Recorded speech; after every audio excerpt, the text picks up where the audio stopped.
Hey everyone! In today's session, we're diving into a major topic from the CompTIA Security Plus exam: types of attacks in cybersecurity. If you want to defend systems effectively, you've got to understand the kinds of attacks you're up against. Attackers don't use just one method, they have a whole toolbox. Let's break down the most common attack types you'll see on the exam and out in the real world. First up, we've got social engineering attacks. These are non-technical but super effective. Attackers trick people into giving up confidential info, clicking malicious links, or bypassing security. We're talking phishing, spear phishing, vishing, voice phishing, and smishing, SMS phishing. They all use different channels, but the goal is the same: exploit human trust. Next, let's talk about credential attacks. These are all about stealing or cracking login info. A brute force attack tries every possible password combo. A dictionary attack uses known words to guess passwords faster. Then there's credential stuffing, where stolen username password pairs from one breach are tested on other accounts. Because let's face it, people reuse passwords way too often. Then we have application-based attacks.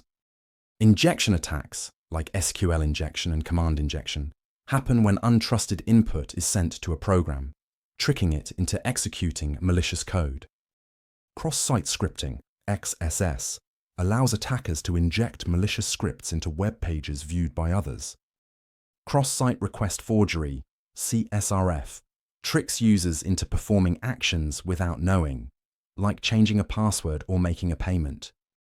Now let's hit on network-based attacks.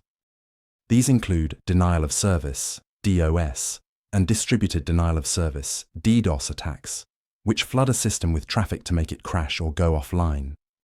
Then there's man-in-the-middle, MITM, attacks, where an attacker intercepts and possibly alters communications between two parties.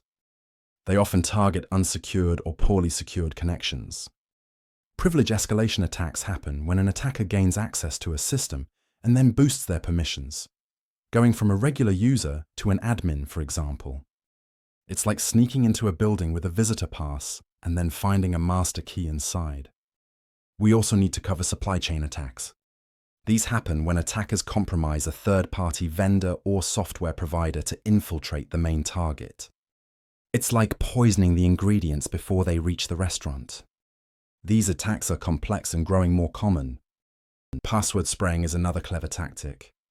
Instead of targeting one user with many passwords, attackers try a few common passwords across many accounts to avoid lockouts. It's slow, stealthy, and unfortunately, often successful. Don't forget about replay attacks, where valid data transmissions are intercepted and resent to trick systems into repeating actions, like authenticating a session or processing a payment again.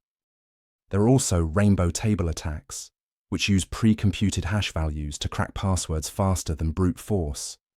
And finally, there are physical attacks like Evil Maid attacks, where an attacker gains physical access to a device left unattended.